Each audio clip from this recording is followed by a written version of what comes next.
Good morning. कैसे हैं आप लोग। कल मैंने चर्चा की थी कि इंडिया आने वाले समय में सुपर पावर बनने वाला है।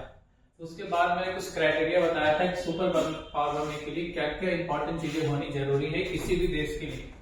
जैसे कि सबसे पहले मैंने इकोनॉमिक पावर बताया था, फिर मिलिट्री पावर, फिर डिप्लोमेटिक पावर, फिर soft power, technological power, geographical advantage, ये सब चीजें मैंने चर्चा की थी और ये कहा था कि आज के डेट में एक्सटेंट सुपर पावर का दर्जा अगर किसी को प्राप्त है तो वो सिर्फ यूएसए है। बाकी सब क्या है, पोटेंशियल सुपर पावर है। भविष्य में सुपर पावर बनने की संभावना है, जैसे कि इंडिया है, चाइना है, रशिया है, यूरोपियन यूनियन है और जिसपे इंडिया एक बहुत तेजी से उभरती इकोनॉमी है। तो इंडिया को सुपर पावर बनाने में सबसे जरूरी जो चीज है वो है हमारी इकोनॉमी।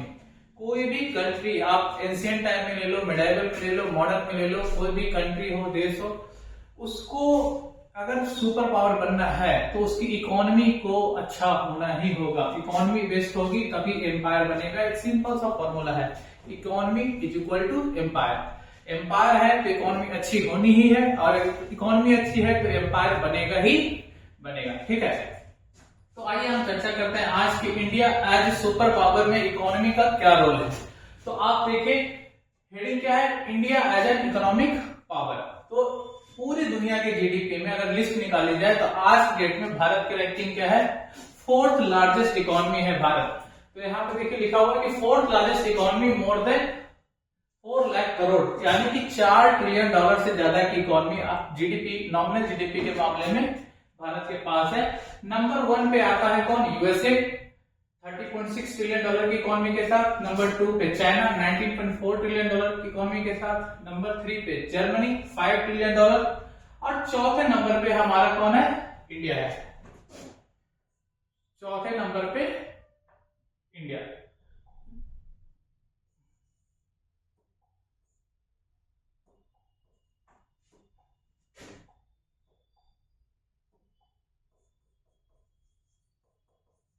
और 5वें नंबर पे अभी कुछ ही महीने पहले जापान ने इसकी जगह ली। जापान पहले 4th नंबर पे था, इंडिया 5 नंबर पे। अब जापान 5 नंबर पे है और इंडिया 4th नंबर पे। देखिए दोनों की इकोनॉमी लगभग बराबर है, बट ये किस टर्म में है, ये नॉमिनल जीडीपी के केस में। परचेजिंग पावर जीडीपी अलग होती है, रियल जीडीपी अलग होती है, उसकी चर्चा हम फिर कभी और करेंगे। नॉमिनल जीडीपी का मतलब है कि इन टर्म्स ऑफ डॉलर, अपने रुपए का कन्वर्जन डॉलर में करके टोटल हमारा कितना रुपया बनता है या कितनी संपत्ति हमारी बनती है, तो उसको बोलते हैं क्या, नॉमिनल जीडीपी। तो सबसे नंबर 1 इकोनॉमी हमारी क्या है, यूएसए। लेकिन यहाँ पे एक बात देखनी है कि भारत की इकोनॉमी भी $4 ट्रिलियन की है, लेकिन भारत की आबादी लगभग 150 करोड़ है। जापान की आबादी भी $4 ट्रिलियन है, बट जापान की आबादी कितनी है, सिर्फ 12 करोड़। और जर्मनी की जीडीपी कितनी है, $5 ट्रिलियन, बट जर्मनी की आबादी लगभग 8 करोड़ के पास है, 6 to 8 करोड़। तो आप ये देखिए कि एक घर में मान लो 10 बच्चे हैं और उस घर की कमाई 1 लाख रुपए महीना है, तो पर बच्चा कितना पड़ा, 10,000 रुपए। और एक घर में सिर्फ 2 बच्चे हैं और उस घर की कमाई भी 1 लाख रुपए महीना, तो पर बच्चे कितना खर्च हो सकता है, 50-50 हजार महीना। तो कौन सा घर खुशहाल रहेगा। तो वही हाल भारत का है कि $4 ट्रिलियन इकोनॉमी के साथ भारत कितनी आबादी लेके बैठा है, 150 करोड़। तो अभी हमको बहुत लंबा जाना है। हाँ, ओवरऑल संपत्ति जीडीपी के मामले में भले ही जापान से आगे जा चुके हैं, लेकिन पर कैपिटा इनकम के मामले में, लाइफ स्टैंडर्ड के मामले में और भी बहुत सारे स्टैंडर्ड है, उसमें हम जापान से भी बहुत पीछे हैं। तभी बहुत कुछ करने की जरूरत है। तो नेक्स्ट आगे देखते हैं पैरामीटर्स क्या है। कोट है कि today choice will be the define tomorrow destiny. आज जो हम डिसीजंस ले रहे हैं, जो चॉइसेस, जो ही हमारा भविष्य क्या है, तैयार करेगी। एक बहुत बड़े इकोनॉमिस्ट है डीबीएस बैंक की राधिका राव, उन्होंने प्रेडिक्शन किया है कि India will surpass $10 trillion GDP by 2040, emerge as third largest economy after USA and China. 2040 तक आते आते भारत की इकोनॉमी 4 की जगह पे कितने ट्रिलियन डॉलर की हो जाएगी, $10 ट्रिलियन की, और हम थर्ड लार्जेस्ट इकोनॉमी बन के उभरेंगे। हालांकि थर्ड लार्जेस्ट इकोनॉमी तो हम 2030 में ही हो जाएंगे, $5 ट्रिलियन को सरप्लस कर देंगे। लेकिन अगर $10 ट्रिलियन की इकोनॉमी का आंकड़ा छूना है तो हमें समय लगेगा 2040, और उस समय भी यूएस और चाइना हमसे काफी आगे रहेंगे। फिर भी ये कम नहीं है थर्ड लार्जेस्ट इकोनॉमी बनना $10 ट्रिलियन के साथ। अब ये पॉसिबल होगा कैसे, बोलने में तो बड़ा अच्छा लगता है कि $5 ट्रिलियन की इकोनॉमी, $10 ट्रिलियन की इकोनॉमी, क्या सिर्फ कहने से हो जाएगा? उसके लिए सरकार को और पब्लिक दोनों को मिलकर काम करना पड़ेगा। मोदी जी का जो सपना है विकसित भारत का 2047, उसके लिए हम सबको मिलकर प्रयास करना पड़ेगा, सिर्फ सरकार के करने से कुछ नहीं होगा। तो जो अभी आपने देखा, जो इकोनॉमिस्ट है राधिका राव, उन्होंने एक प्रेडिक्शन किया और उसके साथ उन्होंने कुछ फॉर्मूले बताए कि ये होगा कैसे। तो उन्होंने कहा कि ये होगा 4D के फॉर्मूले के साथ। Indian economy will be powered by 4D। अब ये 4D क्या है? पहला D है डेवलपमेंट, दूसरा D है डाइवर्सिफिकेशन, तीसरा D है डिजिटलाइजेशन और चौथा D है डीकार्बनाइजेशन। अगर हम ये चारों पैरामीटर्स को अच्छे से बैलेंस करके चलते हैं तो हम 2040 तक $10 ट्रिलियन की इकोनॉमी भी बन सकते हैं बहुत इजी। इसमें से पहला पॉइंट क्या है? देखिए डेवलपमेंट। डेवलपमेंट में आप क्या क्या कर सकते हो? With a working age population of more than 900 million by 2040, यानी 2040 तक हमारे पास वर्किंग पॉपुलेशन कितनी होगी? 2040 तक हमारे पास लगभग 90 करोड़ की वर्किंग पॉपुलेशन होगी जो काम कर सकती है। ये बहुत बड़ा एडवांटेज है इंडियन डेमोग्राफी के पास। देखिए क्या लिखा हुआ है कि India's ability to harness its demographic dividend will be determine the pace of its rise to upper middle income status. जो मिडिल क्लास की इनकम है, अगर इतने लोग काम करने वाले होंगे तो ये बहुत ज्यादा बढ़ने वाली है। तो इकोनॉमी जाहिर सी बात है कि बूम करेगी। ठीक है, इसमें गवर्नमेंट का क्या रोल हो सकता है और गवर्नमेंट क्या एक्शन ले रही है इसके लिए? इसमें से पहला है कि need to strengthen human capitals like education, health and skill development, raise employability and productivity. पहले आप जो भारत की शिक्षा व्यवस्था है उसको सही करेंगे, स्वास्थ्य सही करेंगे, ठीक है, स्किल डेवलपमेंट पे ध्यान देंगे, रोजगार जनरेट करेंगे और उस रोजगार में जो लोग काम करें उनकी प्रोडक्टिविटी होनी चाहिए कि कम समय में कितना बढ़िया काम वो कर सकता है। और इसके लिए सरकार ने प्रयास नहीं किए हैं ताकि देश की इकोनॉमी बूम पे जाए। जैसे कि लिखा है एक्शन टेकन बाय गवर्नमेंट में, सरकार ने योजना बनाई है नेशनल इंफ्रास्ट्रक्चर पाइपलाइन और दूसरी योजना है नेशनल लॉजिस्टिक्स पॉलिसी। जो एक जगह से दूसरे जगह पे सामान की जो ट्रांसपोर्टेशन है उसका खर्चा कम से कम हो तो चीजें की कीमत कम होगी और उसको एक्सपोर्ट करने में हमें सहायता मिलेगी। दूसरा पॉइंट क्या है डेवलपमेंट के बाद? Diversification. India need to complement domestic growth with deeper global integration. हमारा जो इंडिया का सबसे बड़ा बाजार है ना वो डोमेस्टिक ही है। हम एक्सपोर्ट ओरिएंटेड इकोनॉमी आज भी उतना नहीं है, चाइना के मुकाबले तो बहुत पीछे हैं। छोटा देश जर्मनी, छोटा सा देश जापान हमसे कई गुना ज्यादा एक्सपोर्ट करता है।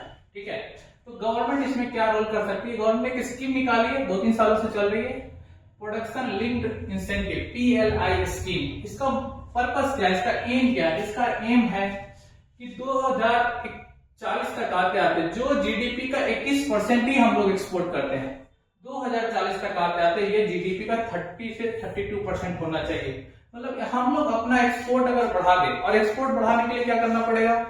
अपने देश में ही मैन्युफैक्चरिंग करनी पड़ेगी।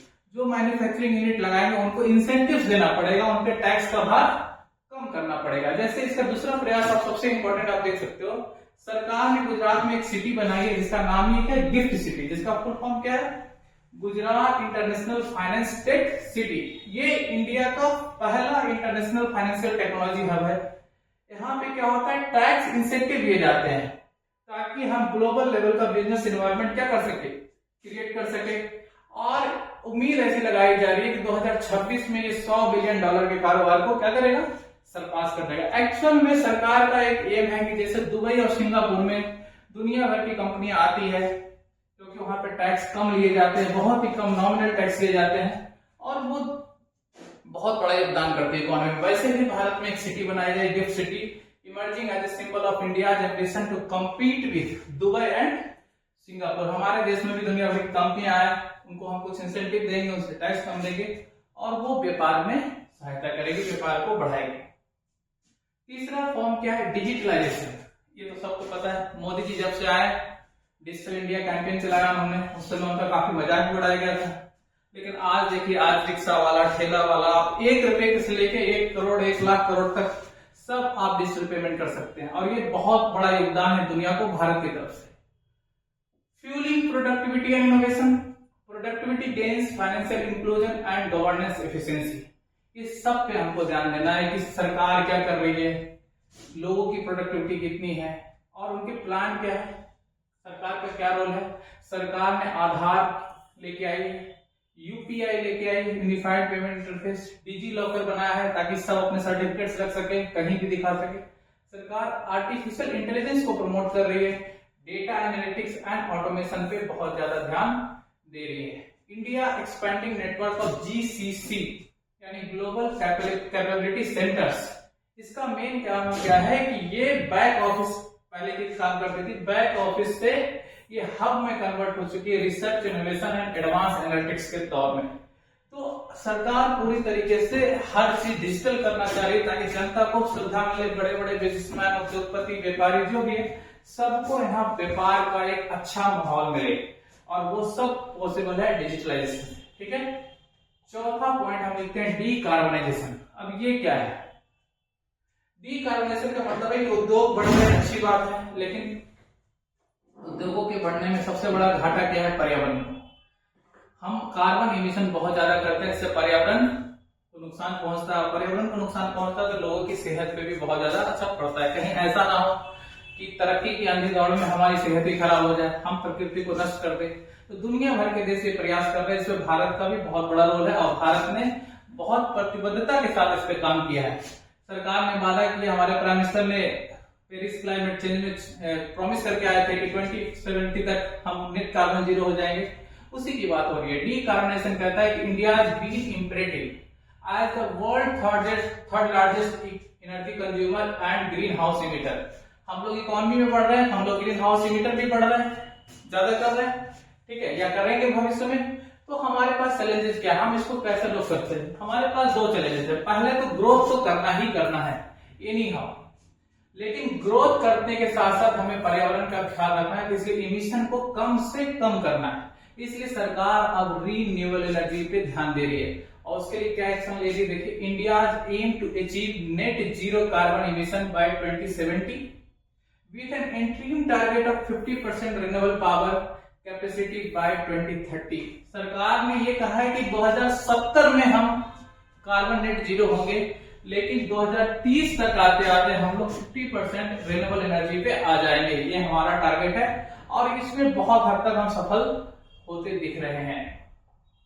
ठीक है, रिन्यूएबल एनर्जी ऑलरेडी अकाउंट्स, अभी बोला ना मैंने, renewable energy already accounts for over 45% of installed power capacity and efforts are underway to boost green hydrogen। आने वाला समय इसी का है, carbon capture and circular economic activities.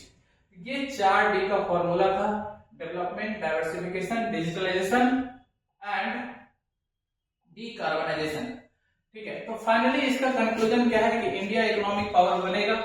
4D पे हम काम कर रहे हैं और भी बहुत सारी चीजें हैं जिसमें हमें योगदान करेगी। तो अगर 4D को हम अच्छे से हैंडल करें तो हम विकसित भारत के लक्ष्य को प्राप्त कर सकते हैं, जो मोदी जी का भी सपना है कि आजादी के 100 वर्ष होते ही हम एक विकसित भारत, जो भी वो प्रधानमंत्री बने 2047 में, वो विकसित भारत का झंडा लाल किले पे फहरा है, ना कि विकासशील भारत का। अगर हमने इनको अच्छे से मैनेज कर लिया, how effectively it balances rapid growth with inclusion, innovation and sustainability. अगर इन तीनों चीजों को हम अच्छे से मैनेज करते हैं, 4D के फॉर्मूले के साथ चलते हैं, तो भारत बहुत जल्दी विकसित भारत बनेगा और हम इकोनॉमिक सुपर पावर बनेंगे।